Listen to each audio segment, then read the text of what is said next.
Graphical method ಆಯ್ತು, semi average method ಆಯ್ತು, least square ಅಲ್ಲಿ ಸ್ಟ್ರೈಟ್ ಲೈನ್ ಟ್ರೆಂಡ್ ಮುಗಿತು. ಪ್ಯಾರಾಬೋಲಿಕ್ ಮೆಥಡ್ ಅಲ್ಲಿ ನಾವು ಕ್ಯಾಲ್ಕುಲೇಷನ್ ನಾವು ಸ್ಟಾರ್ಟ್ ಮಾಡಬೇಕು.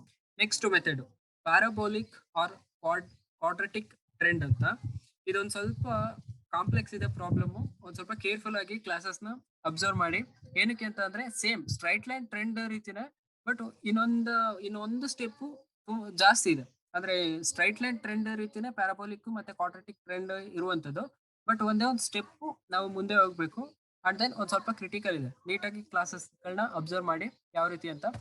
ಇದರಲ್ಲಿ ಪ್ಯಾರಾಬೋಲಿಕ್ ಅಥವಾ ಕ್ವಾಡ್ರೆಟಿಕ್ ಟ್ರೆಂಡ್ ಅನ್ನ ನಾವು ಫೈಂಡ್ ಔಟ್ ಮಾಡ್ಬೇಕು ಅಂತಂದ್ರೆ ಅದಕ್ಕಿರುವಂತ ಈಕ್ವೇಶನ್ ಏನು ಅಂತಂದ್ರೆ y equals a plus bx plus cx square.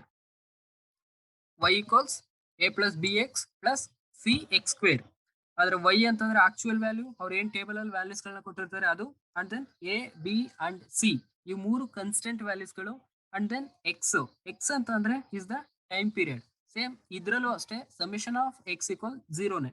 ಅಂದ್ರೆ ಸ್ಟ್ರೈಟ್ ಲೈನ್ ಟ್ರೆಂಡ್ ಅಲ್ಲಿ ಯಾವ ರೀತಿ ನೀವು ಕನ್ಸಿಡರ್ ಮಾಡ್ತೀರಿ ಎಕ್ಸ್ ನ, ಇಲ್ಲೂ ಅದೇ ರೀತಿನೇ ನೀವು ಕನ್ಸಿಡರ್ ಮಾಡಬೇಕು. Summation of x equals zero ಆಗಿರುತ್ತೆ. ಸೇಮ್ ಟೇಬಲ್ ಅಲ್ಲಿ ಜೀರೋ +1 -1 +2 -1 ಈ ರೀತಿ, ಅಥವಾ ಈವನ್ ಇಯರ್ ಇತ್ತು ಅಂತಂದ್ರೆ -1 ಮತ್ತೆ +1 ಇಲ್ಲಿಂದ ತಗೊಳ್ತೀರಾ, ಜೀರೋನ ನೆಗ್ಲೆಕ್ಟ್ ಮಾಡ್ತೀರಾ ಈ ರೀತಿ. ಅಂಡ್ ನೆಕ್ಸ್ಟ್ ನಾವು ಟ್ರೆಂಡ್ ವ್ಯಾಲ್ಯೂನ ನಾವು ಫೈಂಡ್ ಔಟ್ ಮಾಡಬೇಕು ಅಂತಂದ್ರೆ ಸ್ಟ್ರೈಟ್ ಲೈನ್ ಟ್ರೆಂಡ್ ಅಲ್ಲಿ ನೀವು ಫೈಂಡ್ ಔಟ್ ಮಾಡ್ತಿದ್ದು ಎ ಮತ್ತೆ ಬಿ ನ ನೀವು ಒಂದು ಫಾರ್ಮುಲಾನ ಯೂಸ್ ಮಾಡ್ಕೊಂಡು ಆ ಎ ಮತ್ತೆ ಬಿ ನ ಫೈಂಡ್ ಔಟ್ ಮಾಡ್ಕೊಂಡು ಆ ಫಾರ್ಮುಲಾ ಅಪ್ಲೈ ಮಾಡ್ತಾ ಟ್ರೆಂಡ್ ವ್ಯಾಲ್ಯೂಸ್ ಗಳನ್ನ ನೀವು ಫೈಂಡ್ ಔಟ್ ಮಾಡ್ತಾ ಹೋದ್ರಿ. ಬಟ್ ಪ್ಯಾರಾಬೋಲಿಕ್ ಮತ್ತೆ ಕ್ವಾಡ್ರೆಟಿಕ್ ಟ್ರೆಂಡ್ ಅಲ್ಲೂ ಕೂಡ ಅದೇ ರೀತಿ ಎ ಮತ್ತೆ ಬಿ ನ ಫೈಂಡ್ ಔಟ್ ಮಾಡ್ತೀರಾ. ಅಂಡ್ ದೆನ್ ಸಿ ನು ಕೂಡ ನೀವು ಫೈಂಡ್ ಔಟ್ ಮಾಡಬೇಕು. ಇಲ್ಲಿ ಒಂದು ಎಕ್ಸ್ಟ್ರಾನ ಫೈಂಡ್ ಔಟ್ ಮಾಡ್ತೀರಾ ಅಷ್ಟೇ. ಆದ್ರೆ ಸ್ಟ್ರೈಟ್ ಲೈನ್ ಅಲ್ಲಿ ಎ ಮತ್ತೆ ಬಿ ಅಂಡ್ ದೆನ್ ಸಿ, ಇದರಲ್ಲಿ ಸಿ ನು ಕೂಡ ನೀವು ಕ್ಯಾಲ್ಕುಲೇಟ್ ಮಾಡ್ತಾ ಹೋಗ್ಬೇಕು. ಬಟ್ ಫಾರ್ಮುಲಾ ಇಲ್ಲಿ ಒಂದ್ ಸ್ವಲ್ಪ ಚೇಂಜ್ ಆಗ್ತಾ ಹೋಗುತ್ತೆ. ಫಸ್ಟ್ ಫಾರ್ಮುಲಾ ಏನಂತಂದ್ರೆ, ಅಂದ್ರೆ ನಾವು ಬಿ ನ ಫೈಂಡ್ ಔಟ್ ಮಾಡ್ಲಿಕ್ಕೆ ನಾನು ಇಲ್ಲಿ ಫಾರ್ಮುಲಾನ ಕೊಟ್ಟಿರುವಂತದ್ದು. First summation of xy equals b into summation of x square. ಇದು ಫಾರ್ಮುಲಾ. ಇದನ್ನ ನಾವೇನಾದ್ರೂ ಸಿಂಪ್ಲಿಫೈ ಮಾಡ್ಕೊಂಡು ನಾವು ಡೈರೆಕ್ಟ್ ಆಗಿ ಬೇಕಂದ್ರೂ ಈ ಫಾರ್ಮುಲಾ ಬೇಕಾದ್ರೂ ನಾವು ಡೈರೆಕ್ಟ್ ಆಗಿ ಹಾಕ್ಬೋದು. ಅಂದ್ರೆ ಇದನ್ನ ನಾವು ಸಿಂಪ್ಲಿಫೈ ಮಾಡಿದ್ರೆ ಅದು ಈ ರೀತಿಯಾಗಿ ಕನ್ವರ್ಟ್ ಆಗುತ್ತೆ. ಅಂದ್ರೆ b equals summation of xy divided by summation of x square. B ನ ಫೈಂಡ್ ಔಟ್ ಮಾಡ್ಲಿಕ್ಕೆ ಇರುವಂತ ಒಂದು ಫಾರ್ಮುಲಾ. ನೆಕ್ಸ್ಟ್ ಎ ಮತ್ತೆ ಸಿ ನ ಫೈಂಡ್ ಔಟ್ ಮಾಡ್ಲಿಕ್ಕೆ ಯಾವ ಫಾರ್ಮುಲಾನ ಯೂಸ್ ಮಾಡ್ತೀವಿ ಅಂತಂದ್ರೆ, ಎ ಮತ್ತೆ ಸಿ ನ ನೀವು ಫೈಂಡ್ ಔಟ್ ಮಾಡ್ಬೇಕು ಅಂತಂದ್ರೆ ಇವೆರಡು ಫಾರ್ಮುಲಾಸ್ ಗಳನ್ನ, ಈ ಎರಡು ಈಕ್ವೇಶನ್ಸ್ ಗಳನ್ನ ನೀವು ಯೂಸ್ ಮಾಡ್ಬೇಕು. ಬಿ ಫೈಂಡ್ ಔಟ್ ಮಾಡ್ಲಿಕ್ಕೆ ಇರುವಂತ ಈಕ್ವೇಶನ್ ಇದು formula B equals summation of xy divided by summation of x square ನ ನೀವು ಕ್ಯಾಲ್ಕುಲೇಟ್ ಮಾಡ್ತು ಅಂತಂದ್ರೆ ಬಿ ವ್ಯಾಲ್ಯೂ ಸಿಗುತ್ತೆ. ಅಂಡ್ ದೆನ್ ಎ ಮತ್ತೆ ಬಿ ನ ನೀವು ಎ ಮತ್ತೆ ಸಿ ನ ನೀವು ಕ್ಯಾಲ್ಕುಲೇಟ್ ಮಾಡ್ಬೇಕು ಅಂತಂದ್ರೆ ಇವೆರಡು ಫಾರ್ಮುಲಾನ ನೀವು ಸಿಂಪ್ಲಿಫೈ ಮಾಡ್ಕೊಂಡು ನೀವು ಎ ಮತ್ತೆ ಬಿ ಸಿ ವ್ಯಾಲ್ಯೂನ ನೀವು ಫೈಂಡ್ ಔಟ್ ಮಾಡ್ತಾ ಹೋಗ್ಬೇಕು. ಅದ್ ಯಾವ ರೀತಿ ಅಂತ ನಾನು ನೆಕ್ಸ್ಟ್ ಪ್ರಾಬ್ಲಮ್ ಅಲ್ಲಿ ನಾನು ಹೇಳ್ತೀನಿ. ಈಗ for the following time series fit A parabolic trend of the type y equals a plus bx plus cx square by the method of least square. ಈ ರೀತಿ ಕೂಡ ಒಂದು ಕ್ವಶನ್ಸ್ ಕೇಳಬಹುದು. y equals a plus bx ಇಲ್ಲಿಗೆ ನಿಲ್ಸಿತ್ತು ಅಂತಂದ್ರೆ that is called straight line trend method. In case ಏನಾದ್ರು C ವ್ಯಾಲ್ಯೂನು ಕೊಟ್ಟಿತ್ತು ಅಂತಂದ್ರೆ ಆಗ ಅದು ಪ್ಯಾರಾಬೋಲಿಕ್ ಮೆಥಡ್ ಆಗುತ್ತೆ. ಪ್ಯಾರಾಬೋಲಿಕ್ ಮೆಥಡ್ ಆಫ್ ಟ್ರೆಂಡ್ ಆಗುತ್ತೆ. ಈಗ ಇಯರ್ ಕೊಟ್ಟಿದ್ದಾರೆ ಅಂಡ್ ದೆನ್ ಪ್ರೊಡಕ್ಷನ್ಸ್ ನ ಆತ ಕೊಟ್ಟಿದ್ದಾನೆ. ಫಸ್ಟ್ ಅಗೇನ್ ನೀವು ವರ್ಟಿಕಲ್ ಫಾರ್ಮ್ ಅಲ್ಲಿ ನೀವು ಟೇಬಲ್ ನ ಬರ್ಕೊಳ್ತೀರಾ. ಇಯರ್ ಮತ್ತೆ ಸೇಲ್ಸ್ ವ್ಯಾಲ್ಯೂಸ್ ಗಳನ್ನ 2002 ಇಂದ 2008 ವರೆಗೂ ವ್ಯಾಲ್ಯೂಸ್ ಗಳನ್ನ ಕೊಟ್ಟಿದ್ದಾರೆ. ಆಕ್ಚುಯಲ್ ವ್ಯಾಲ್ಯೂಸ್ ಗಳು ಯಾವ್ದು ಅಂತಂದ್ರೆ 8, 10, 11, 12, 14, 15, 17. ನೀವು ಈ ಮೆಥಡ್ ಅಲ್ಲಿ ನೀವು ಪ್ರಾಬ್ಲಮ್ ನ ಸಾಲ್ವ್ ಮಾಡ್ಬೇಕು ಅಂತಂದ್ರೆ ನೀವು ಎಕ್ಸ್ ನ ಫೈಂಡ್ ಔಟ್ ಮಾಡ್ಕೋಬೇಕು, ಎಕ್ಸ್ ಸ್ಕ್ವೇರ್ ನ ಫೈಂಡ್ ಔಟ್ ಮಾಡ್ಕೋಬೇಕು, X cube and then X power of 4 and then X into Y, X square into Y. ಇದಿಷ್ಟು ವ್ಯಾಲ್ಯೂಸ್ ಗಳನ್ನ ನೀವು ಫೈಂಡ್ ಔಟ್ ಮಾಡ್ಕೊಂಡ್ರೆ ಮಾತ್ರ ನೀವು ಎ ಬಿ ಸಿ ಇವು ಮೂರನ್ನು ನೀವು ಫೈಂಡ್ ಔಟ್ ಮಾಡಬಹುದು. ಇದಿಷ್ಟು ವ್ಯಾಲ್ಯೂಸ್ ಗಳಲ್ಲಿ ಒಂದು ವ್ಯಾಲ್ಯೂ ಇಲ್ಲ ಅಂದ್ರೂ ಕೂಡ ನೀವು ಸಿ ವ್ಯಾಲ್ಯೂ ಅಥವಾ A value B value find out ಮಾಡ್ಲಿಕ್ಕೆ ಆಗೋದಿಲ್ಲ. ಫಸ್ಟ್ ಎಕ್ಸ್ ಅಂತಂದ್ರೆ ಆಸ್ ಯೂಶುವಲ್ ನಿಮ್ಗೆ ಗೊತ್ತಿದೆ ಸಮೇಷನ್ ಆಫ್ ಎಕ್ಸ್ ಈಕ್ವಲ್ಸ್ 0 ಅಂತ. ಸೊ ಆ 0 ಆಗೋ ರೀತಿ ಒಂದಷ್ಟು ವ್ಯಾಲ್ಯೂಸ್ ಗಳನ್ನ ಹಾಕೊಳ್ತೀರಾ. ಮಿಡಲ್ ಇಯರ್ ಗೆ 0ನ ಕೊಟ್ಕೊಳ್ತೀರಾ ಅಂಡ್ ದೆನ್ ಅಪ್ಪರ್ ಇಯರ್ ಮತ್ತೆ ಲೋವರ್ ಇಯರ್ ಗೆ -1 -2 ಈ ರೀತಿ ಕೊಟ್ಕೊಂತಾ ಹೋಗ್ತೀರಾ. -1 -2 -3 ಅಂಡ್ ದೆನ್ +1 +2 +3 ಅದನ್ನ ಟೋಟಲ್ ಮಾಡ್ತು ಅಂತಂದ್ರೆ ಆಟೋಮೆಟಿಕ್ಲಿ 0 ಆಗುತ್ತೆ. ನೆಕ್ಸ್ಟ್ ಎಕ್ಸ್ ನ ಎಕ್ಸ್ ಸ್ಕ್ವೇರ್ ಮಾಡ್ಕೋಬೇಕು. ಎಕ್ಸ್ ನ ಎಕ್ಸ್ ಸ್ಕ್ವೇರ್ ಮಾಡ್ತು ಅಂತಂದ್ರೆ -3 ಇಂಟು -3 9 ಆಗುತ್ತೆ. And then 4 1 0 1 4 9 minus into minus plus ಆಗುತ್ತೆ. So -3 into -3 so +9. Next x cube ಅಂದ್ರೆ x power of 3 find out ಮಾಡ್ಕೋಬೇಕು. -3 ಇಂಟು -3 ಇಂಟು -3 ಅಂದ್ರೆ -3 ಇಂಟು -3 ಅಂತಂದ್ರೆ ಮೈನಸ್ ಇಂಟು ಮೈನಸ್ ಪ್ಲಸ್ ಆಗುತ್ತೆ ಅಂತಂದ್ರೆ 9 ಆಯ್ತು. ಈಗ ಎಗೇನ್ ಏನಾಗುತ್ತೆ, ಈಗ 9 ಇಂಟು 3 ಅಂದ್ರೆ -3 ಇಂಟು 9 ಮಾಡ್ತೀನಿ ಅಂತಂದ್ರೆ -26 ಬರುತ್ತೆ. ಅಂಡ್ ದೆನ್ ನೆಕ್ಸ್ಟ್ ಕ್ಯೂಬ್ ಮಾಡ್ಬೇಕು ಅಂತಂದ್ರೆ -2 ಇಂಟು -2 ಇಂಟು -2 ಅಂದ್ರೆ ಫಸ್ಟ್ -2 ಇಂಟು -2 ಮಾಡ್ತೀನಿ ಅಂತಂದ್ರೆ +4 ಆಗುತ್ತೆ. +4 ಇಂಟು -2 -8 ಆಗುತ್ತೆ. ಅಂಡ್ ದೆನ್ -1 ಇಂಟು -1 ಇಂಟು -1 ಮಾಡ್ತೀನಿ ಅಂತಂದ್ರೆ again -1 0 0 as usual same. In case plus ಇತ್ತು ಅಂತಂದ್ರೆ ಆಟೋಮೆಟಿಕ್ಲಿ ಪ್ಲಸ್ ಇರುತ್ತೆ. And then next X power of 4 ನ ನೀವು ಫೈಂಡ್ ಔಟ್ ಮಾಡುವಂತದ್ದು -3 ಇಂಟು -3 ಇಂಟು -3 ಇಂಟು -3 4 ಟೈಮ್ಸ್ ಅದನ್ನ ಮಲ್ಟಿಪ್ಲೈ ಮಾಡಬೇಕು. ಆಗ 81 ಸಿಗುತ್ತೆ. -2 ನ ನೀವು 4 ಟೈಮ್ಸ್ ಮಲ್ಟಿಪ್ಲೈ ಮಾಡ್ತು ಅಂತಂದ್ರೆ 16 ಬರುತ್ತೆ. ಅಂಡ್ ದೆನ್ -1 ಆಸ್ ಯೂಶುವಲ್ +1 ಆಗುತ್ತೆ. ಅಂಡ್ ದೆನ್ 0 0 1 16 81 ಈ ರೀತಿ. Next value X into Y ಅಂತಂದ್ರೆ ಆಕ್ಚುಯಲ್ ವ್ಯಾಲ್ಯೂ y ಇದೆ. ಅಂಡ್ ದೆನ್ ಎಕ್ಸ್ ವ್ಯಾಲ್ಯೂ ನೀವು ಫೈಂಡ್ ಔಟ್ ಮಾಡ್ಕೊಂಡಿದ್ದೀರಾ, ಅದನ್ನ ನೀವು ಮಲ್ಟಿಪ್ಲೈ ಮಾಡ್ಕೊಳ್ತೀರಾ. ಸೊ 8 ಇಂಟು -3 -24 ಆಗುತ್ತೆ. 10 ಇಂಟು -2 -20 ಆಗುತ್ತೆ. 11 ಇಂಟು -1 -11 0 14 13 51 ಇದಿಷ್ಟು. And then last column X square into Y y ಅಂತಂದ್ರೆ ಆಕ್ಚುಯಲ್ ವ್ಯಾಲ್ಯೂ 8 10 11 12 14 15 17 ಇಷ್ಟು. ಅಂಡ್ ದೆನ್ ಎಕ್ಸ್ ಸ್ಕ್ವೇರ್ ಅಂತಂದ್ರೆ 9410149 ಅಂದ್ರೆ ಈ ಕಾಲಮ್ ಯಾವುದು ಎಕ್ಸ್ ಸ್ಕ್ವೇರ್. y ಅಂತಂದ್ರೆ ಆಕ್ಚುಯಲ್ ವ್ಯಾಲ್ಯೂಸ್ಗಳು. ಇವೆರಡನ್ನು ಮಲ್ಟಿಪ್ಲೈ ಮಾಡಿದ್ರೆ ಲಾಸ್ಟ್ ಕಾಲಮ್ ನಿಮ್ಗೆ ಸಿಗುತ್ತೆ. 8 ಇಂಟು 9 72 40 11 0 14 60 ಅಂಡ್ ದೆನ್ 153 ಇವೆರಡನ್ನು ಮಲ್ಟಿಪ್ಲೈ ಮಾಡಬೇಕು. ಆಗ y ಇಂಟು ಎಕ್ಸ್ ಸ್ಕ್ವೇರ್ ಮಾಡ್ತು ಅಂತಂದ್ರೆ ಎಕ್ಸ್ ಸ್ಕ್ವೇರ್ y ನಿಮ್ಗೆ ಸಿಗುತ್ತೆ. ಅಂಡ್ ದೆನ್ ನೆಕ್ಸ್ಟ್ ಅದಷ್ಟನ್ನು ನೀವು ಟೋಟಲ್ ಮಾಡ್ತೀರಾ. n ಅಂತಂದ್ರೆ ನಂಬರ್ ಆಫ್ ಅಬ್ಸರ್ವೇಷನ್ 7 ಇದೆ. ಸಮೇಷನ್ ಆಫ್ y 87 ಇದೆ. Summation of x equals 0.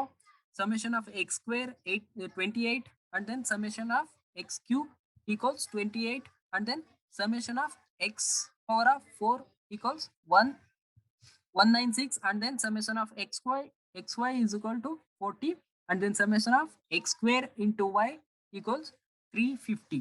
ಇದಿಷ್ಟು ವ್ಯಾಲ್ಯೂಸ್ ಗಳು. ಇದು ಸಮೇಷನ್ ಆಫ್ x ಕ್ಯೂಬ್ ಇದು 0 ಆಗಬೇಕು. ಸಮೇಷನ್ ಆಫ್ x ಕ್ಯೂಬ್ ಇದು 0 ಆಗಬೇಕು. -27 ಗೆ +27 ಮಾಡ್ತು ಅಂತಂದ್ರೆ 0 ಆಗುತ್ತೆ. -8 +8 -1 +1 ಸೊ ಇದು 0 ಆಗಬೇಕು. ಇದು ವ್ಯಾಲ್ಯೂ ಇಲ್ಲಿ ವ್ಯಾಲ್ಯೂ ರಾಂಗ್ ಆಗಿದೆ, ಅದನ್ನ ಕರೆಕ್ಟ್ ಮಾಡ್ಕೊಳ್ಳಿ. ಅಂದ್ರೆ ಸೊ ಸಮೇಷನ್ ಆಫ್ ಎಕ್ಸ್ ಅಂತಂದ್ರೆ 0, ಸಮೇಷನ್ ಆಫ್ ಎಕ್ಸ್ ಸ್ಕ್ವೇರ್ ಅಂತಂದ್ರೆ 28, ಸಮೇಷನ್ ಆಫ್ ಎಕ್ಸ್ ಕ್ಯೂಬ್ ಅಂತಂದ್ರೆ 0, summation of X power of 4 ಅಂತಂದ್ರೆ 196. ನೆಕ್ಸ್ಟ್ ಈಗ ಫಾರ್ಮುಲಾನ ನಾವು ಅಪ್ಲೈ ಮಾಡ್ತಾ ಹೋಗ್ಬೇಕು. ಆ ಫಾರ್ಮುಲಾನ ಫಸ್ಟ್ ಏನು, ನಾವು ಬಿ ನ ನಾವು ಈಸಿಯಾಗಿ ಫೈಂಡ್ ಔಟ್ ಮಾಡ್ಕೋಬಹುದು. ಎಕ್ಸಾಕ್ಟ್ ಆಗಿ ಒಂದು ಪರ್ಟಿಕ್ಯುಲರ್ ಫಾರ್ಮುಲಾ ನಿಮ್ಗೆ ಗೊತ್ತಿದೆ. ಫಸ್ಟ್ ನೀವು ಬಿ ನ ಫೈಂಡ್ ಔಟ್ ಮಾಡ್ಕೊಳ್ಳಿ ಈಸಿಯಾಗಿ. ಅದ್ರ formula y equals a plus b x plus c x square ಅದು ಫಾರ್ಮುಲಾ. ಸೊ ನಾವು ಈಗ ಬಿ ನ ಫೈಂಡ್ ಔಟ್ ಮಾಡ್ಕೋಬೋದಾ. Summation of x y is equal to b into summation of X square ಇದೆ. ಅದನ್ನ ನಾವು ಸಿಂಪ್ಲಿಫೈ ಮಾಡ್ತೀನಿ ಅಂತಂದ್ರೆ b equal summation of x y divided by summation of X square. Summation of x y ಎಷ್ಟಿದೆ, summation of x y 40 ಇದೆ and then divided by summation of X square ಅಂತ ಅಂದ್ರೆ 28 ಇದೆ. ಅದನ್ನ ಸಿಂಪ್ಲಿಫೈ ಮಾಡ್ತು ಅಂತಂದ್ರೆ ಬಿ ವ್ಯಾಲ್ಯೂ ಏನಾಗುತ್ತೆ 1.428 ಆಗುತ್ತೆ. ಅಂಡ್ ದೆನ್ ನೆಕ್ಸ್ಟ್ ಈಗ ನಾವ್ ಏನ್ ಫೈಂಡ್ ಔಟ್ ಮಾಡ್ಬೇಕು, ಎ ಮತ್ತೆ ಸಿ ಇವೆರಡದು ನಮ್ಗೆ ವ್ಯಾಲ್ಯೂಸ್ ಗಳು ಗೊತ್ತಿಲ್ಲ. ಅದಕ್ಕೆ ಪರ್ಟಿಕ್ಯುಲರ್ ಆಗಿ ಈ ರೀತಿಯಾದಂತ ಸಿಂಪಲ್ ಫಾರ್ಮುಲಾ ಇಲ್ಲ. ಅವೆರಡು ಅಂದ್ರೆ ನಮ್ಗೆ ಗೊತ್ತಿರುವಂತ ಅವೆರಡು ಈಕ್ವೇಶನ್ ನ ನಾವು ಸಿಂಪ್ಲಿಫೈ ಮಾಡಿ ನಂತರ ಅದನ್ನ ನಾವು ಫೈಂಡ್ ಔಟ್ ಮಾಡ್ತಾ ಹೋಗ್ಬೇಕು. ಇಲ್ಲಿ ನೀವು ಕೇರ್ಫುಲ್ ಆಗಿ ಅಬ್ಸರ್ವ್ ಮಾಡ್ಬೇಕು. So b value find out ಮಾಡಾಗಿದೆ. ನೆಕ್ಸ್ಟ್ ಎ ಮತ್ತೆ ಸಿ ನ ಫೈಂಡ್ ಔಟ್ ಮಾಡ್ಲಿಕ್ಕೆ ಇರುವಂತ ಫಾರ್ಮುಲಾ 1 ಅಂದ್ರೆ ಫಸ್ಟ್ ಫಾರ್ಮುಲಾ ಅಥವಾ ಫಸ್ಟ್ ಈಕ್ವೇಶನ್ ಏನು ಅಂತಂದ್ರೆ summation of y equals number of observation into a plus c summation of X square. ಅದ್ರದ್ದು ವ್ಯಾಲ್ಯೂನ ನಾವೀಗ ಅಪ್ಲೈ ಮಾಡ್ತಾ ಹೋಗ್ಬೇಕು. ಸಮೇಷನ್ ಆಫ್ y ಅಂತಂದ್ರೆ ಎಷ್ಟು 87 ಇದೆ ಅಂಡ್ ದೆನ್ ಈಕ್ವಲ್ಸ್ ಎನ್ ಅಂತಂದ್ರೆ ನಂಬರ್ ಆಫ್ ಅಬ್ಸರ್ವೇಷನ್ಸ್ ಇರುವಂತದ್ದು 7 ಅಂಡ್ ದೆನ್ ಎ ಅಂತಂದ್ರೆ ನಮ್ಗೆ ಆನ್ಸರ್ ಗೊತ್ತಿಲ್ಲ. ಸೊ ಅದೇ ರೀತಿ ಆಸ್ ಯೂಶುವಲ್ ಏನ ನೀವು ಅದೇ ರೀತಿ ಬರ್ಕೊಳ್ತೀರಾ. ಅಂಡ್ ದೆನ್ ಪ್ಲಸ್ 28 ಅಂತಂದ್ರೆ ಯಾವುದು summation of X square. Summation of X square ಎಷ್ಟಿದೆ? ಸಮೇಷನ್ ಆಫ್ ಎಕ್ಸ್ ಸ್ಕ್ವೇರ್ ಇರುವಂತದ್ದು 28 ಇದೆ. ಸೊ ಸಿ ಅಂದ್ರೆ ನಮ್ಗೆ ಆನ್ಸರ್ ಗೊತ್ತಿಲ್ಲ, ಸೊ ಸಿ ನ ಆಸ್ ಯೂಶಲ್ ಅದೇ ರೀತಿ ಬರ್ಕೊಳ್ತೀರಾ. ಸೊ ಅದು ಈಕ್ವೇಶನ್ 1 ಅಥವಾ ಫಾರ್ಮುಲಾ 1 ಅಂತ ನೀವು ಬರ್ಕೊಳ್ತೀರಾ. ಅಂಡ್ ನೆಕ್ಸ್ಟ್ ಇನ್ನೂ ಒಂದು ಫಾರ್ಮುಲಾ ಇದೆ, ಅದನ್ನು ನೀವು ಇದೇ ರೀತಿ ವ್ಯಾಲ್ಯೂಸ್ ಗಳನ್ನ ನೀವು ಆಡ್ ಮಾಡಬೇಕು, ಸಬ್ಸ್ಟಿಟ್ಯೂಟ್ ಮಾಡ್ತಾ ಹೋಗ್ಬೇಕು. ಏನು ಸೆಕೆಂಡ್ ಫಾರ್ಮುಲಾ ಏನಿದೆ? Summation of X square into Y equals A into summation of X square plus C into summation of X power of 4 ಇದೆ. Summation of X square into Y 350 ಇದೆ, ಬರ್ಕೊಳ್ತೀರಾ. Equals A ಅಂತಂದ್ರೆ ನಮ್ಗೆ answer ಗೊತ್ತಿಲ್ಲ, but summation of X square ಅಂದ್ರೆ ನಮ್ಗೆ answer ಗೊತ್ತಿದೆ 28 into A. And then plus summation of X power of 4 ಅಂದ್ರೆ ನಮ್ಗೆ ಆನ್ಸರ್ ಗೊತ್ತಿದೆ 196. ಸಿ ಅಂದ್ರೆ ನಮ್ಗೆ ಆನ್ಸರ್ ಗೊತ್ತಿಲ್ಲ, ಆಸ್ ಯೂಶುವಲ್ ಅದನ್ನ ನೀವು ಬರ್ಕೊಳ್ತೀರಾ. ಸೊ ಅದು ಫಾರ್ಮುಲಾ 2 ಅಥವಾ ಈಕ್ವೇಶನ್ 2 ಬರ್ಕೊಳ್ತೀರಾ. ಈಗ ಈ ಈಕ್ವೇಶನ್ 1 ಮತ್ತೆ ಈಕ್ವೇಶನ್ 2 ಅವೆರಡನ್ನು ನೀವು ಸಿಂಪ್ಲಿಫೈ ಮಾಡ್ಕೋಬೇಕು. ಫಸ್ಟ್ ಇವೆರಡು ಫಾರ್ಮುಲಾ, ಇವೆರಡು ಈಕ್ವೇಶನ್ ನೀವು ಸಿಂಪ್ಲಿಫೈ ಮಾಡ್ಕೊಂತು ಅಂತಂದ್ರೆ ನಿಮ್ಗೆ ಎ ಮತ್ತೆ ಸಿ ಆನ್ಸರ್ ನಿಮ್ಗೆ ಆಟೋಮೆಟಿಕ್ಲಿ ಸಿಗುತ್ತೆ. ಈಗ ನೋಡ್ಕೋಬೇಕು, ನೀವು ಇದನ್ನ ಸಿಂಪ್ಲಿಫೈ ಮಾಡುವಾಗ ಮೇನ್ ಆಗಿ ಇಲ್ಲಿ ಎ ವ್ಯಾಲ್ಯೂ ಏನಿದೆಯೋ ಇದು ಈಸಿಯಾಗಿ ಇದು ಇವೆರಡನ್ನು ನೀವು ಡಿಲೀಟ್ ಮಾಡ್ಕೊಳ್ಳೋ ರೀತಿ ನೀವು ಆನ್ಸರ್ ಅದನ್ನ ನೀವು ಸಿಂಪ್ಲಿಫೈ ಮಾಡ್ತಾ ಹೋಗ್ಬೇಕು. ಈಗ ಫಸ್ಟ್ ಈಕ್ವೇಶನ್ ಅಲ್ಲಿ 7 ಇಂಟು ಎ ಇದೆ, ಸೆಕೆಂಡ್ ಈಕ್ವೇಶನ್ ಅಲ್ಲಿ 28 ಎ ಇದೆ. ಈಗ ಇವೆರಡನ್ನ ನಾವು ಲೆಸ್ ಮಾಡ್ಕೊಂಡ್ರೆ ಅದು ಹೋಗೋದಿಲ್ಲ, ಅಂದ್ರೆ ಕ್ಯಾನ್ಸಲ್ ಆಗೋದಿಲ್ಲ. ಅಂದ್ರೆ ನಾವು ಈಗ ಈಕ್ವೇಶನ್ ನಾವು ಸಿಂಪ್ಲಿಫೈ ಮಾಡ್ಬೇಕು ಅಂತಂದ್ರೆ ಅಲ್ಲಿ ಎ ವ್ಯಾಲ್ಯೂ ಅನ್ನುವಂಥದ್ದು ಡಿಲೀಟ್ ಆಗ್ಬೇಕು, ಅಂದ್ರೆ 0 ಆಗ್ಬೇಕು. ಅದು ಅಂದ್ರೆ ನಥಿಂಗ್ ಬಟ್ ಅದು ಅವೆರಡನ್ನ ನಾವು ಲೆಸ್ ಮಾಡ್ಕೊಂಡಾಗ ಅದು 0 ಆದಾಗ ಮಾತ್ರ ನಮ್ಗೆ ಎ ಮತ್ತೆ ಸಿ ವ್ಯಾಲ್ಯೂ ನಮ್ಗೆ ಸಿಗುವಂತದ್ದು. ಸೊ ಇಲ್ಲಿ 7a ಮತ್ತೆ 28a ಇದೆ. ಸೊ ಇವೆರಡರಲ್ಲಿ ನಾವು ಲೆಸ್ ಮಾಡ್ತು ಅಂತಂದ್ರೆ ನಮ್ಗೆ ಆ ವ್ಯಾಲ್ಯೂ 0 ಆಗಲ್ಲ. ಈಗ ನಾವು 0 ಆಗ್ಬೇಕು ಅಂತಂದ್ರೆ ನಾವು ಫಸ್ಟ್ ಈಕ್ವೇಶನ್ಗೆ ಇಂಟು 4 ಮಾಡ್ಕೋಬೇಕು. ಅಂದ್ರೆ 87 ಈಕ್ವಲ್ಸ್ 7a ಪ್ಲಸ್ 28c ಏನಿದೆಯೋ ಅಂದ್ರೆ ಈಕ್ವೇಶನ್ 1 ಏನಿದೆಯೋ ಇದಕ್ಕೆ ಇಂಟು 4 ಮಾಡ್ಕೊಳ್ತು ಅಂತಂದ್ರೆ ಇದರಲ್ಲಿ 28a ಅನ್ನುವಂಥದ್ದು 0 ವ್ಯಾಲ್ಯೂ ಆಗುತ್ತೆ. ಈಗ ನೋಡಿ, ಈಗ 87 equals 7a plus 28c multiply 4 ಅಂತ ಅಂದ್ರೆ ಆಗ ಈ ವ್ಯಾಲ್ಯೂ ಏನಾಗುತ್ತೆ? 4 ಇಂಟು 87 ಮಾಡ್ತು ಅಂತಂದ್ರೆ 348 ಬರುತ್ತೆ. ಈಕ್ವಲ್ಸ್ 7 ಇಂಟು 4 ಮಾಡ್ತು ಅಂತಂದ್ರೆ 28a ಬರುತ್ತೆ, ಪ್ಲಸ್ 28 ಇಂಟು 4 112 ಬರುತ್ತೆ, 112c ಆಗುತ್ತೆ. ಈಗ ಇಲ್ಲಿ 28 ಬಂತು ಅಂದ್ರೆ 28a ಬಂತು, ಇಲ್ಲೂ 28a ಇದೆ. ಸೊ ಇದಕ್ಕೂ ಕ್ಯಾನ್ಸಲ್ ಆಗುತ್ತಾ? ಈಗ 0 ಆಗುತ್ತಾ? ಈ ರೀತಿ ನೀವು ಫಸ್ಟ್ ಏನ ನೀವು ಡಿಲೀಟ್ ಮಾಡ್ಕೋಬೇಕು, ಅಂದ್ರೆ ಅದನ್ನ 0 ಬರೋ ರೀತಿ ನೀವು ವ್ಯಾಲ್ಯೂನ ನೀವು ಸಿಂಪ್ಲಿಫೈ ಮಾಡ್ಕೊಂಡ್ರೆ ಮಾತ್ರ ನಿಮ್ಗೆ ಎ ಮತ್ತೆ ಸಿ ಅನ್ನುವಂತ ವ್ಯಾಲ್ಯೂ ನಿಮ್ಗೆ ಸಿಗುತ್ತೆ. ಇಲ್ಲ ಅಂತಂದ್ರೆ ನಿಮ್ಗೆ ಆ ವ್ಯಾಲ್ಯೂಗಳು ಸಿಗೋದಿಲ್ಲ. ಫಸ್ಟ್ ಏನ್ ಮಾಡ್ತೀರಾ? ಆ ಈಕ್ವೇಶನ್ ಬರ್ಕೊಳ್ತೀರಾ, ಆ ವ್ಯಾಲ್ಯೂಸ್ ಗಳನ್ನ ಅಪ್ಲೈ ಮಾಡ್ತೀರಾ. ಈಕ್ವೇಶನ್ 1 ಮತ್ತೆ ಈಕ್ವೇಶನ್ 2 ಅಂತ ಎರಡು ರೀತಿ ಡಿವೈಡ್ ಮಾಡ್ಕೊಳ್ತೀರಾ. ಅದರಲ್ಲಿ ಎ ವ್ಯಾಲ್ಯೂ ಡಿಲೀಟ್ ಆಗೋ ರೀತಿ ಆ ವ್ಯಾಲ್ಯೂನ ಮಲ್ಟಿಪ್ಲೈ ಮಾಡ್ತಾ ಹೋಗ್ತೀರಾ. ಈಗ ಫಸ್ಟ್ ನಾವು ಈಕ್ವೇಶನ್ ಬರೆದಾಗ 7a ಇತ್ತು, ಈಗ ಅದನ್ನ ಮಲ್ಟಿಪ್ಲೈ ಅಂದ್ರೆ ಎಂಟೈರ್ ವ್ಯಾಲ್ಯೂನ ನಾವು 4 ಇಂದ ಮಲ್ಟಿಪ್ಲೈ ಮಾಡ್ತು ಅಂತಂದ್ರೆ ಆಗ 28 ಬರುತ್ತೆ, 28a ಬರುತ್ತೆ. ಈಗ ಇವೆರಡರಿಂದ ನಾವು ಡಿಲೀಟ್ ಮಾಡ್ಕೊಳ್ತು ಅಂತಂದ್ರೆ ಇದು 0 ಆಗುತ್ತೆ. ಒಟ್ನಲ್ಲಿ ಮೇನ್ ಆಗಿ ಏನು ಅಂತಂದ್ರೆ ಎ ವ್ಯಾಲ್ಯೂ ಅನ್ನುವಂಥದ್ದು 0 ಬಂದ್ರೆ ಮಾತ್ರ ನಿಮ್ಗೆ ಆನ್ಸರ್ ಸಿಗುವಂತದ್ದು. ಈಗ ನೆಕ್ಸ್ಟ್ ನೋಡಿ, ಈಗ 350 ಅಂದ್ರೆ ಸೆಕೆಂಡ್ ಈಕ್ವೇಶನ್ ನಾನು ಫಸ್ಟ್ ಬರ್ಕೊಂಡಿದ್ದೀನಿ.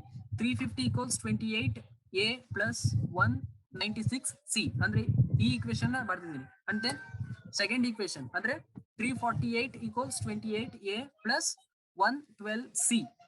ಈ ರೀತಿ ಇದನ್ನ ನಾವು ಈಗ ಸಿಂಪ್ಲಿಫೈ ಮಾಡ್ಕೋಬೇಕು. ಈಗ 28 ಮತ್ತೆ 28 ಅಲ್ಲಿ 28a ಅಲ್ಲಿ 28a ನ ನಾವು ಲೆಸ್ ಮಾಡ್ಕೊಳ್ತೀವಿ ಅಂತಂದ್ರೆ ಅದು ಆಟೋಮೆಟಿಕ್ಲಿ 0 ಆಗುತ್ತೆ, ಕ್ಯಾನ್ಸಲ್ ಆಗುತ್ತೆ. ಈಗ 350 ನಲ್ಲಿ 348 ನ ನಾವು ಲೆಸ್ ಮಾಡ್ಕೊಳ್ತು ಅಂತಂದ್ರೆ answer is 2. And then 196c ಅಲ್ಲಿ 112c ನ ನಾವು ಲೆಸ್ ಮಾಡ್ಕೊಳ್ತೀವಿ ಅಂತಂದ್ರೆ ಆನ್ಸರ್ ಇಸ್ 84c. ಈ ರೀತಿ ನೀವು ಫಸ್ಟ್ ಸಿಂಪ್ಲಿಫೈನ ನೀವು ಮಾಡ್ಕೊಳ್ಬೇಕು. ಕನ್ಫ್ಯೂಷನ್ ಮಾಡ್ಕೋಬಿಡಿ. ಫಸ್ಟ್ ಈಕ್ವೇಶನ್ಸ್ಗೆ ಆ ವ್ಯಾಲ್ಯೂನ ಅಪ್ಲೈ ಮಾಡಬೇಕು. ಆ ಅಪ್ಲೈ ಮಾಡಿದ್ಮೇಲೆ ಎ 0 ಆಗೋ ರೀತಿ ನೀವು ವ್ಯಾಲ್ಯೂನ ಮಲ್ಟಿಪ್ಲೈ ಮಾಡಬೇಕು. ಆ ಮಲ್ಟಿಪ್ಲೈ ಮಾಡಾದ್ಮೇಲೆ ಅವೆರಡು ವ್ಯಾಲ್ಯೂನ ನೀವು ಕಾಟ್ ಮಾಡ್ತೀರಾ, ಅಂದ್ರೆ ಅದು 0 ಆಗುತ್ತೆ. ಸೊ ಅದನ್ನ ಕಾಟ್ ಮಾಡ್ತೀರಾ. ಇನ್ ರಿಮೈನಿಂಗ್ ಏನಿರುತ್ತೋ ಅದರಿಂದ ನೀವು ವ್ಯಾಲ್ಯೂನ ನೀವು ಲೆಸ್ ಮಾಡ್ಕೊಳ್ತೀರಾ. ಈಗ 350 ನಲ್ಲಿ 348 ನ ಲೆಸ್ ಮಾಡ್ತು ಅಂತಂದ್ರೆ ಆನ್ಸರ್ ಇಸ್ 2 ಈಕ್ವಲ್ಸ್. ಈಗ 196c ಅಲ್ಲಿ 112c ನ ನೀವು ಲೆಸ್ ಮಾಡ್ಕೊಳ್ತೀನಿ ಅಂತಂದ್ರೆ 84c ಬರುತ್ತೆ. ಈಗ ಈಸಿಯಾಗಿ ನಿಮ್ಗೆ ಸಿ ವ್ಯಾಲ್ಯೂ ಅನ್ನುವಂಥದ್ದು ನಿಮ್ಗೆ ಆರಾಮ್ಸೆ ಸಿಗುತ್ತೆ. ಸಿ ಈಕ್ವಲ್ಸ್ 2 ಡಿವೈಡೆಡ್ ಬೈ 84 ಅಂತಂದ್ರೆ ಸಿ ನ ಈ ಸೈಡ್ ಇಳಿಸ್ಕೊಂಡು ಒಂದ್ ಕಡೆ ಇರಿಸ್ಕೊಂಡು 84 ಏನಾದ್ರೂ ಈಕ್ವಲ್ ಇಂದ ಈ ಸೈಡ್ ಬರುತ್ತೆ ಅಂತಂದ್ರೆ ಡಿವೈಡೆಡ್ ಬೈ ಆಗುತ್ತೆ. ಅದು ಅಂತಂದ್ರೆ 84 ಪ್ಲಸ್ ಸಿ ಇತ್ತು ಅಂತಂದ್ರೆ ಈ ಕಡೆ ಬಂದಾಗ -84 ಆಗುತ್ತೆ. ಅಲ್ಲಿ ಮಲ್ಟಿಪ್ಲೈ ಇರುವಂತದ್ದು, ಇಲ್ಲಿ ಸಿಂಬಲ್ 84 ಇಂಟು ಸಿ ಇರುವಂತದ್ದು. ಈಗ 2 ಈಕ್ವಲ್ಸ್ 84 ಪ್ಲಸ್ ಸಿ. ಈ ರೀತಿ ಏನಾದ್ರೂ ಇದ್ದಾಗ ಈ 84 ಈಕ್ವಲ್ಸ್ ಇಂದ ಈ ಕಡೆ ಬಂತು ಅಂತಂದ್ರೆ -84 ಆಗುತ್ತೆ. ಬಟ್ ಮಲ್ಟಿಪ್ಲೈ ಇತ್ತು ಅಂತಾಗ, ಈ ಮಲ್ಟಿಪ್ಲೈ ಇದ್ದಾಗ ಏನೇ ವ್ಯಾಲ್ಯೂ ಈಕ್ವಲ್ಸ್ ಇಂದ ಈ ಸೈಡ್ ಬಂತು ಅಂತಂದ್ರೆ ಡಿವೈಡೆಡ್ ಬೈ ಆಗುತ್ತೆ. ಈ ರೀತಿ ಇದು ನಿಮ್ಗೆ ಗೊತ್ತಿರ್ಬೇಕು. ಅಂದ್ರೆ 2 ಈಕ್ವಲ್ಸ್ 84 ಪ್ಲಸ್ ಸಿ. ಈ ರೀತಿ ಇದ್ದಾಗ 84 ಈ ಸೈಡ್ ಬಂತು ಅಂತಂದ್ರೆ 84 ಮೈನಸ್ 2 ಆಗುತ್ತೆ. ಅಂದ್ರೆ 84 ಅನ್ನುವಂಥದ್ದು ಈ ಸೈಡ್ ಪ್ಲಸ್ ಇದೆ, ಈ ಸೈಡ್ ಬಂತು ಅಂತಂದ್ರೆ ಮೈನಸ್ ಆಗುತ್ತೆ. ಬಟ್ ಮಲ್ಟಿಪ್ಲೈ ಇದ್ದಾಗ 84 ಅನ್ನುವಂಥದ್ದು ಈ ಸೈಡ್ ಬಂತು ಅಂತಂದ್ರೆ ಅದು ಡಿವೈಡೆಡ್ ಬೈ ಆಗುತ್ತೆ. ಇದು ನಿಮ್ಗೆ ಫಸ್ಟ್ ನಿಮ್ಗೆ ಗೊತ್ತಿರ್ಬೇಕು. ಅದನ್ನ ಸಿಂಪ್ಲಿಫೈ ಮಾಡೋದಕ್ಕಿಂತ ಫಸ್ಟ್ ಈಗ ನೋಡಿ, ಈಗ ಸಿ ಅಂದ್ರೆ 84 ಸಿ ಇದೆ ಈಕ್ವಲ್ಸ್ 2 ಇದೆ. ಸಿ ನ ಈ ಸೈಡ್ ಉಳಿಸ್ಕೊಳ್ತೀರಾ, 84 ಈ ಸೈಡ್ ಬಂತು ಅಂತಂದ್ರೆ 2 ಡಿವೈಡೆಡ್ ಬೈ 84. ಸಿಂಪ್ಲಿಫೈ ಮಾಡ್ತು ಅಂತಂದ್ರೆ 0.023 ಸಿ ವ್ಯಾಲ್ಯೂ. ಈ ರೀತಿ. ಈಗ ನೆಕ್ಸ್ಟ್ ಎ ವ್ಯಾಲ್ಯೂನ ನೀವು ಈಸಿಯಾಗಿ ನೀವು ಫೈಂಡ್ ಔಟ್ ಮಾಡ್ಕೋಬಹುದು. ಈಗ ಈ ಈಕ್ವೇಶನ್ 1 ಮತ್ತೆ ಈಕ್ವೇಶನ್ 2, ನೀವು ಈ ಎರಡು ಈಕ್ವೇಶನ್ ಅಲ್ಲಿ ನೀವು ಯಾವ ವ್ಯಾಲ್ಯೂನಾದ್ರೂ ತಗೊಳ್ಳಿ, ಅಂದ್ರೆ ಯಾವ ಈಕ್ವೇಶನ್ ಆದ್ರೂ ತಗೊಳ್ಳಿ, ಬಿ ಮತ್ತೆ ಸಿ ವ್ಯಾಲ್ಯೂನ ನೀವು ಅಪ್ಲೈ ಮಾಡ್ತು ಅಂತಂದ್ರೆ ಎ ಆಟೋಮೆಟಿಕ್ಲಿ ನಿಮ್ಗೆ ಸಿಗುತ್ತೆ. ಈಗ ನಾನು ಫಾರ್ ಎಕ್ಸಾಂಪಲ್ ಈಗ ಎ ಈಕ್ವೇಶನ್ ನಾನು ತಗೊಳ್ತೀನಿ. ಈಗ ಎ ಈಕ್ವೇಶನ್ ಏನಿದೆ 87 ಈಕ್ವಲ್ಸ್ 7a ಪ್ಲಸ್ 28 ಸಿ ಇದೆ. ಅಲ್ಲಿಗೆ ಈಗ ನಮ್ಗೆ ಬಿ ವ್ಯಾಲ್ಯೂ ಗೊತ್ತಿದ್ಯಾ? ಬಿ ವ್ಯಾಲ್ಯೂ ಇದ್ರಲ್ಲಿ ನಮ್ಗೆ ಅಪ್ಲೈ ಮಾಡೋವಾಗಿಲ್ಲ. ಈಗ ನಮ್ಗೆ ಈ ಫಾರ್ಮುಲಾನ ನಾವು ಸಿಂಪ್ಲಿಫೈ ಮಾಡ್ಬೇಕು ಅಂತಂದ್ರೆ ಸಿ ವ್ಯಾಲ್ಯೂ ನಮ್ಗೆ ಗೊತ್ತಿರ್ಬೇಕು. ಸೊ ನಮ್ಗೆ ಸಿ ವ್ಯಾಲ್ಯೂ ಇಲ್ಲಿ ಆಲ್ರೆಡಿ ನಮ್ಗೆ ಗೊತ್ತಿದ್ಯಾ, 0.023. ಅದನ್ನ ಅಪ್ಲೈ ಮಾಡ್ತೀರಾ. 87 equals 7a plus 28 into 0.023. Simplify ಮಾಡಿ. 87 ಈಕ್ವಲ್ಸ್ 7a ಪ್ಲಸ್ 0.6644 ಬರುತ್ತೆ. ಅಂತ ನೆಕ್ಸ್ಟ್ 7a ನ ಈ ಸೈಡ್ ತಗೊಳ್ತೀರಾ. ಅಂಡ್ ದೆನ್ ಈಕ್ವಲ್ಸ್ 87 ಮೈನಸ್ 0.66 ಆಗುತ್ತೆ. ಅದನ್ನ ಅಗೇನ್ ಸಿಂಪ್ಲಿಫೈ ಮಾಡಿ. 7a ಈಕ್ವಲ್ಸ್ 86.356 ಬರುತ್ತೆ. ಈಗ 7a ಅನ್ನುವಂಥದ್ದು 7 ಇಂಟು ಎ ಅಂತ. ಸೊ ಈಗ 7 ಅನ್ನುವಂಥದ್ದು ಈ ಸೈಡ್ ಬಂತು ಅಂತಂದ್ರೆ ಡಿವೈಡೆಡ್ ಬೈ ಆಗುತ್ತೆ. ಸೊ ಅದನ್ನ ಡಿವೈಡೆಡ್ ಬೈ ಮಾಡ್ತೀರಾ. ಎ ಈಕ್ವಲ್ಸ್ 12.34 ಬರುತ್ತೆ ಆನ್ಸರ್. ಸೊ ಎ ವ್ಯಾಲ್ಯೂ ಎಷ್ಟು ಅಂತಂದ್ರೆ 12.34. ಈಗ ನಾವು ಈಗ ಟ್ರೆಂಡ್ ವ್ಯಾಲ್ಯೂನ ನಾವು ಈಗ ಆರಾಮ್ಸೆ ಫೈಂಡ್ ಔಟ್ ಮಾಡ್ಬೋದು. ಈಗ ನಮ್ಗೆ ಎ ಸಿಕ್ಕಿದೆ, ಬಿ ಸಿಕ್ಕಿದೆ, ಸಿ ಸಿಕ್ಕಿದೆ. ಆ ಮೂರು ವ್ಯಾಲ್ಯೂ ಸಿಕ್ಕಿದೆ ಅಂತಂದ್ರೆ ನಾವು y equals a plus B X plus C X square, ಇದನ್ನ ನಾವು ಈ ಫಾರ್ಮುಲಾ ಯೂಸ್ ಮಾಡ್ಕೊಂಡು ನಾವು ಟ್ರೆಂಡ್ ವ್ಯಾಲ್ಯೂನ ಫೈಂಡ್ ಔಟ್ ಮಾಡ್ಬೋದು. ಯಾವ ರೀತಿ ಈಗ ಅಪ್ಲೈ ಮಾಡ್ತೀರಾ. y equals a plus B X plus C X square, ಅದಕ್ಕೆ ವ್ಯಾಲ್ಯೂ ಅಪ್ಲೈ ಮಾಡಿದಾಗ y ಈಕ್ವಲ್ಸ್ a ಅಂತಂದ್ರೆ 12.34 ಪ್ಲಸ್ ಬಿ ಅಂತಂದ್ರೆ 1.428 ಇಂಟು ಎಕ್ಸ್ ಪ್ಲಸ್ ಸಿ ಅಂತಂದ್ರೆ 0.026 ಇಂಟು ಎಕ್ಸ್ ಸ್ಕ್ವೇರ್. ನಿಮ್ಗೆ ಯಾವುದೇ ಇಯರ್ದು ನಿಮ್ಗೆ ಟ್ರೆಂಡ್ ವ್ಯಾಲ್ಯೂ ಬೇಕು ಅಂತಂದ್ರೆ, ಈಗ 2002 ನಿಮ್ಗೆ ಟ್ರೆಂಡ್ ವ್ಯಾಲ್ಯೂ ಬೇಕು ಅಂತ ಏನಾದ್ರು ಕೇಳ್ತು ಅಂತ ಅಂದ್ರೆ, ಈಗ ಎಕ್ಸ್ ಅಂತಂದ್ರೆ -3 ಅಂತ ಗೊತ್ತಿದೆ, ಎಕ್ಸ್ ಸ್ಕ್ವೇರ್ ಅಂತಂದ್ರೆ 9 ಅಂತ ಗೊತ್ತಿದೆ. ಸೊ ಈಗ ನಿಮ್ಗೆ ಆ ಫಾರ್ಮುಲಾ ನಿಮ್ಗೆ ಅಪ್ಲೈ ಮಾಡ್ಲಿಕ್ಕೆ ನಿಮ್ಗೆ ಬೇಕಾಗಿರುವಂತದ್ದು ಎಕ್ಸ್ ಮತ್ತೆ ಎಕ್ಸ್ ಸ್ಕ್ವೇರ್. ಎಕ್ಸ್ ಮತ್ತೆ ಎಕ್ಸ್ ಸ್ಕ್ವೇರ್ ನೀವು ಟೇಬಲ್ ಅಲ್ಲಿ ಕ್ಯಾಲ್ಕುಲೇಟ್ ಮಾಡಿದಿರಾ. ಈಗ ನೋಡಿ, ಈಗ ಎಕ್ಸ್ ಇರೋ ಜಾಗಕ್ಕೆ ಎಕ್ಸ್ ವ್ಯಾಲ್ಯೂ ಹಾಕ್ತೀರಾ, ಎಕ್ಸ್ ಸ್ಕ್ವೇರ್ ಇರೋ ಜಾಗಕ್ಕೆ ಎಕ್ಸ್ ಸ್ಕ್ವೇರ್ ವ್ಯಾಲ್ಯೂನ ಹಾಕ್ತೀರಾ. ಅದನ್ನ ಸಿಂಪ್ಲಿಫೈ ಮಾಡ್ತು ಅಂತಂದ್ರೆ ನಿಮ್ಗೆ ಟ್ರೆಂಡ್ ವ್ಯಾಲ್ಯೂ ಆಟೋಮೆಟಿಕ್ಲಿ ಬರುತ್ತೆ. ಇದಿಷ್ಟು 7th problem. Fit A parabolic trend for the following time series and estimate the profit for the year 2010. ಅಂದ್ರೆ ಅವ್ನು ವ್ಯಾಲ್ಯೂ ಕೊಟ್ಟಿರುವಂತದ್ದು 2007 ವರೆಗೆ ವ್ಯಾಲ್ಯೂಸ್ ಗಳನ್ನ ಕೊಟ್ಟಿದ್ದಾನೆ. ನಾವು 2010 ವ್ಯಾಲ್ಯೂನ ನಾವು ಎಸ್ಟಿಮೇಟ್ ಮಾಡಬೇಕು. ಅಂದ್ರೆ ಯಾವ ಮೆಥಡ್ ಅಲ್ಲಿ? ಪ್ಯಾರಾಬೋಲಿಕ್ ಟ್ರೆಂಡ್ ಮೆಥಡ್ ಅಲ್ಲಿ. ಯಾವ ರೀತಿ ನಮ್ಗೆ ಗೊತ್ತಿದೆ. ಟೇಬಲ್ ನ ಫಸ್ಟ್ ವರ್ಟಿಕಲ್ ಫಾರ್ಮ್ ಅಲ್ಲಿ ಬರ್ಕೊಳ್ತೀವಿ. ಎಕ್ಸ್ ಮತ್ತೆ x square, x cube, x power of 4 and then X into Y, X square into y ನ ಫೈಂಡ್ ಔಟ್ ಮಾಡ್ಕೊಳ್ತೀವಿ. ಎಕ್ಸ್ ಅಂತಂದ್ರೆ ಮಿಡಲ್ ಇಯರ್ಗೆ 0 ಕೊಟ್ಕೊಳ್ತೀವಿ. And then -1 to -1 and then +1 ಈ ರೀತಿ ಕೊಟ್ಕೊಳ್ತೀವಿ. ಅದನ್ನ ಸ್ಕ್ವೇರ್ ರೂಟ್ ಮಾಡ್ಕೊಳ್ತೀವಿ. ಅಂಡ್ ದೆನ್ ಸ್ಕ್ವೇರ್ ಮಾಡ್ಕೊಂಡ ನಂತರ ಎಕ್ಸ್ ಕ್ಯೂಬ್ ಮಾಡ್ಕೊಳ್ತೀವಿ. ಎಕ್ಸ್ ಕ್ಯೂಬ್ ಆದ್ಮೇಲೆ ಎಕ್ಸ್ ಪವರ್ ಆಫ್ 4 ನ ಮಾಡ್ಕೊಳ್ತೀವಿ. ಎಕ್ಸ್ ಪವರ್ ಆಫ್ 4 ಆದ್ಮೇಲೆ ಎಕ್ಸ್ ಇಂಟು ವೈ, ಎಕ್ಸ್ ಇದೆ ಅಂಡ್ ದೆನ್ ವೈ ಇದೆ. ಅವೆರಡನ್ನು ಮಲ್ಟಿಪ್ಲೈ ಮಾಡ್ತು ಅಂತಂದ್ರೆ ನಮ್ಗೆ ಎಕ್ಸ್ ವೈ ಸಿಗುತ್ತೆ. And then last table X square into Y, X square into Y ಇದೆ. ಅದನ್ನ ನಾವು ಇಲ್ಲಿ ಎಕ್ಸ್ ಸ್ಕ್ವೇರ್ ಅಂತಂದ್ರೆ 4th ಕಾಲಮ್ ಮತ್ತೆ 2nd ಕಾಲಮ್ ಅವೆರಡನ್ನು ಮಲ್ಟಿಪ್ಲೈ ಮಾಡ್ತು ಅಂತಂದ್ರೆ ನಮ್ಗೆ ಎಕ್ಸ್ ಸ್ಕ್ವೇರ್ ಇಂಟು ವೈ ಸಿಕ್ತು. ಅಂಡ್ ದೆನ್ ಅದಷ್ಟು ವ್ಯಾಲ್ಯೂಸ್ ಗಳನ್ನ ನಾವು ಸಮೇಷನ್ ಮಾಡ್ತು ಅಂತಂದ್ರೆ ನಂಬರ್ ಆಫ್ ಅಬ್ಸರ್ವೇಷನ್ 7 ಇದೆ. ಸಮೇಷನ್ ಆಫ್ ವೈ ಅಂತಂದ್ರೆ 446 ಇದೆ.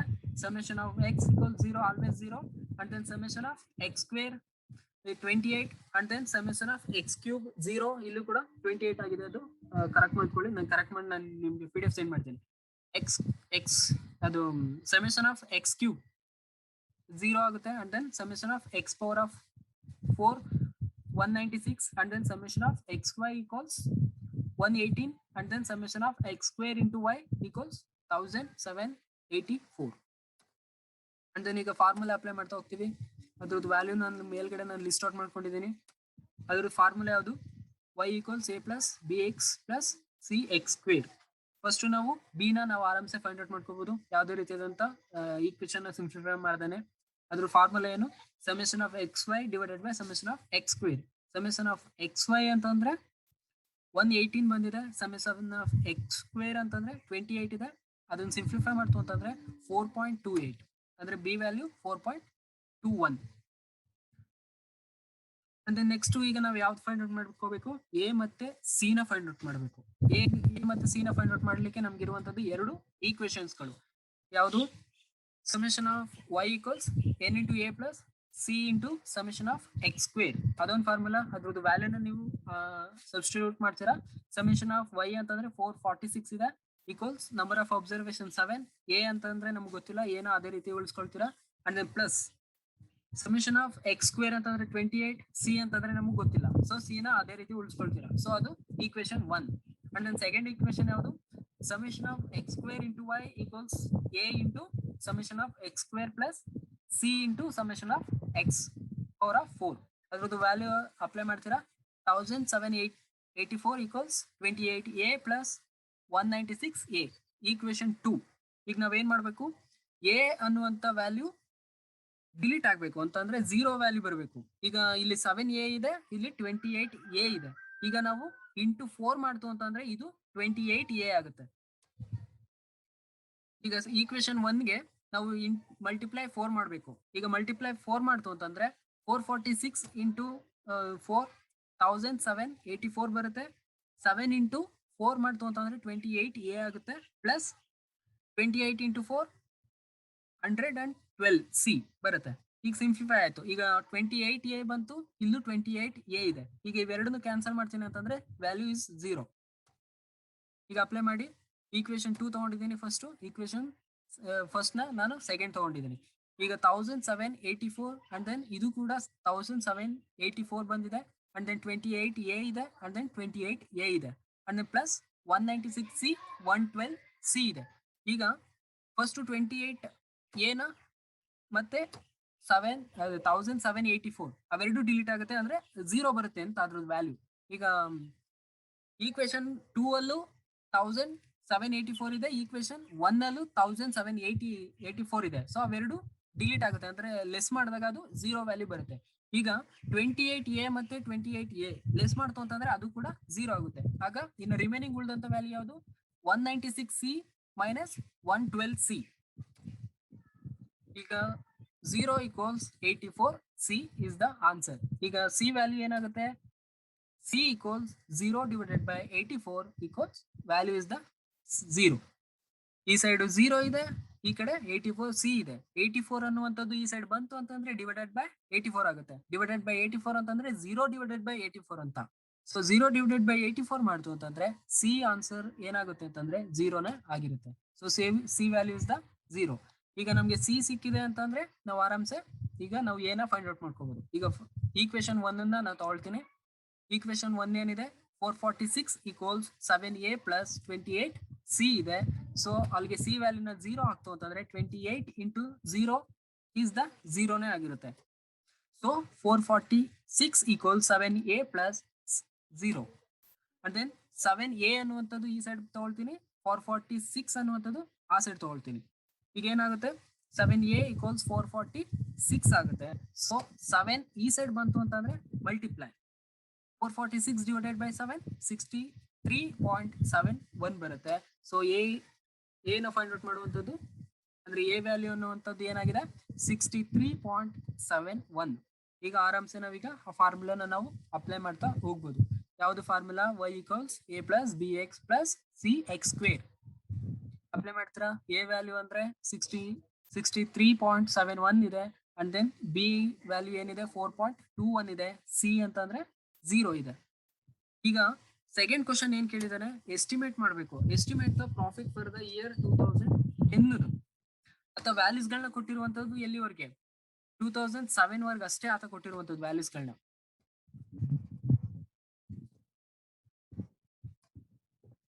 2007 ವರೆಗೆ ವ್ಯಾಲ್ಯೂಸ್ ಗಳನ್ನ ಕೊಟ್ಟಿದ್ದಾನೆ. ಸೊ 2007 ಗೆ ಎಷ್ಟಾಗಿದೆ +3 ಇದೆ. 2007 ಗೆ +3 ಆಯ್ತು ಅಂತಂದ್ರೆ 2004 ಗೆ +4 ಆಗುತ್ತೆ. 2008 ಗೆ +4 ಆಗುತ್ತೆ. 2009 ಗೆ +5 ಆಗುತ್ತೆ. 2010 ಗೆ +6 ಆಗುತ್ತೆ. ಈಗ ನಮ್ಗೆ ಎಕ್ಸ್ ವ್ಯಾಲ್ಯೂ ಸಿಕ್ತು. ಸೊ 2007 ಗೆ x = +4. ಸೊ 2010 ಗೆ x = +6 ಆಗುತ್ತೆ. ಈಗ ಫಾರ್ಮುಲಾ ನಮ್ಗೆ ಗೊತ್ತಿದೆ, 63.71 + 4.21 into X plus 0 into x². ಅದ್ರದ್ದು ವ್ಯಾಲ್ಯೂನ ಅಪ್ಲೈ ಮಾಡ್ತೀರಾ. ಸೊ 2010 ಗೆ ಅದ್ರದ್ದು ವ್ಯಾಲ್ಯೂ 88.97.